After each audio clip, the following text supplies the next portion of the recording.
possible. And as India advances towards its goal of Viksit Bharat 2047, it is states like Telangana that will help to propel the nation forward. Telangana's achievements, therefore, are not just local successes. They're contributions to India's wider journey of becoming one of the world's great democratic, economic, and technological powers. So as Telangana embarks on its next decade, expanding its metro, modernizing irrigation, supporting women's empowerment, reforming governance to be more transparent and citizen-centered, and welcoming global investment, it does so from a position of immense strength. As you bring your summit to a close, let me end my remarks in the hope that I may visit you in person very soon, and by offering all the people of Telangana my warmest good wishes for continued progress and a future shaped by the confidence and ambition that define this remarkable state. Thank you. Thank you, sir. ఇప్పుడు megastar ఎవరికీ పరిచయం చేయాల్సిన అవసరం లేనటువంటి శ్రీ చిరంజీవి గారిని సభను ఉద్దేశించి ప్రసంగించవలసిందిగా కోరుతున్నాను.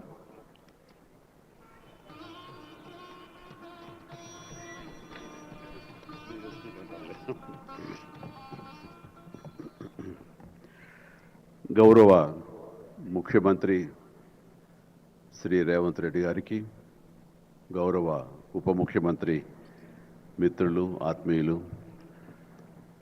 బట్టి విక్రమార్క గారికి, ఇతర దిగ్గజాలకి, ఆహ్వానితులకు, ప్రతి ఒక్కరికి నా హృదయపూర్వక నమస్కారాలు.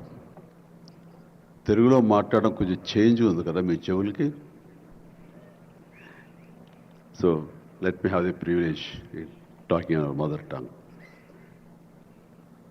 ఇక్కడ మీ అందరికీ అనిపించవచ్చు, ఇక్కడ ఉన్నటువంటి ఆహ్వానితుల్లో చీఫ్ గెస్ట్ ఒక్కొక్కళ్ళు ఒక్కొక్క రంగానికి సంబంధించిన వాళ్ళు, ఫైనాన్స్ రంగానికి సంబంధించిన వాళ్ళు, అలాగే మాజీ గవర్నర్ ఆర్బీఐ సుబ్బారావు గారు, అలాగే ఇతర ఫైనాన్స్ వ్యక్తులు, అలాగే ఆటోమొబైల్ దిగ్గజం మహేందర్ గారు, ఇంతమంది ఉండగా వీళ్ళల్లో చిరంజీవి ఏమిటి సినిమావాడు అనే భావం మీకు ఉండొచ్చు.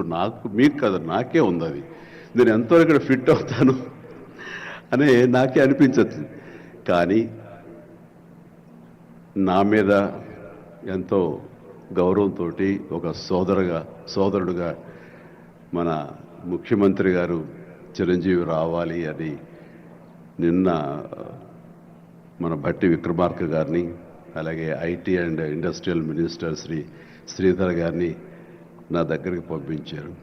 సరిగ్గా వాళ్ళు వచ్చే సమయానికి ఏ పొజిషన్లో ఉన్నాను తెలుసా అండి? ఎవరో అమ్మాయితో డ్యాన్స్ చేస్తూ ఉన్నాను. చాలా ఇబ్బంది అనిపించింది అన్నపూర్ణ స్టూడియోలో. సో ఆ సమయంలో వాళ్ళిద్దరు కూర్చోబెట్టి షూటింగ్ ఆపేయంట్రా అని చెప్పి వారి ఇచ్చిన తర్వాత అంత ఆప్యాయంగా నన్ను ఆహ్వానిస్తుంటే, ఇంత గొప్ప సభకి, ఇలాంటి ఒక గొప్ప గ్లోబల్ సమ్మిట్కి, తెలంగాణ రైజింగ్ అంటూ ఒక గొప్ప ఇనిషియేషన్కి 2047 ఇది ఎట్లా ఉండాలి అనే ఆ ఊహ తన బ్రెయిన్ చైల్డ్ అయినటువంటి మన ముఖ్యమంత్రి గారు ఆహ్వానిస్తే అది చాలా ప్రివిలేజ్డ్గా ఫీల్ అయ్యాను, ఎంతో గౌరవంగా ఫీల్ అయ్యాను, ఎంతో ఆనందంగా ఉన్నాను. అందరూ మీ అందరితో పాటు ఈ రోజున ఇక్కడ నేను పార్టిసిపేట్ చేయడం అనేది నాకు దక్కిన గొప్ప అవకాశం, గొప్ప అదృష్టంగా నేను భావిస్తున్నాను. అయితే ఇక్కడ కేవలం చిరంజీవికి మాత్రమే ఇచ్చారు, అందుకే చిరంజీవిని ఆహ్వానించి అక్కడ కూర్చోబెట్టారు అని నేను అనుకోవటం లేదు. ఇది రేవంత్ రెడ్డి గారికి సినిమా పరిశ్రమ మీద ఉన్నటువంటి గౌరవం, సినిమాల ఇంపాక్ట్ ఈ సొసైటీలో ఎలాగ ఉంటుందో బాగా తెలిసిన వ్యక్తిగా వాళ్ళందరి తరపున ఒక వ్యక్తి ఉండాలి కాబట్టి చిరంజీవిని ఆహ్వానించారని మాత్రమే అనుకుంటున్నాను. ఈ రోజు నేను ఒక చిరంజీవిగా రాలేదు, చిత్ర పరిశ్రమ తరపున ఒక ఏజెంట్గా, వాళ్ళ రిప్రజెంటేటివ్గా నేను ఈ రోజున వచ్చాను, ఇక్కడ ఆహ్వానించబడ్డాను. కాబట్టి దానికి ప్రత్యేకించి పరిశ్రమ తరపున శ్రీ రేవంత్ రెడ్డి గారికి మనస్ఫూర్తిగా నా హృదయపూర్వక ధన్యవాదాలు తెలియజేస్తున్నాను. సార్, మీకు గుర్తుంటే మీరు ప్రభుత్వం ఏర్పాటు చేసిన కొత్తల్లో మొదటి వారంలోనే ఎప్పుడో నేను మిమ్మల్ని అభినందించడానికి నేను వచ్చినప్పుడు మీరు నాతో అన్న మొట్టమొదటి మాట ఈ హైదరాబాద్ని ఫిలిం హబ్గా చేయాలి. అదేదో ఒక తెలుగు ఇండస్ట్రీ వరకో లేకపోతే సౌత్ ఇండియన్ ఫిలిం ఇండస్ట్రీ వరకో లేకపోతే ఏ భారతీయ వరకో కాదు, గ్లోబల్ మనకి ఏమి తక్కువ అని, ఇక్కడ ఏ వనరులు తక్కువ అని చెప్పేసి, ఏ ఎంకరేజ్మెంట్ తక్కువ అని చెప్పేసి మనం ఎందుకు చేయలేకపోతున్నాం? ఎందుకు కొన్ని తెలుగు ఫిలిమ్స్ ఒక లాంగ్వేజ్కే మనం కన్ఫైన్డ్ అయ్యాం?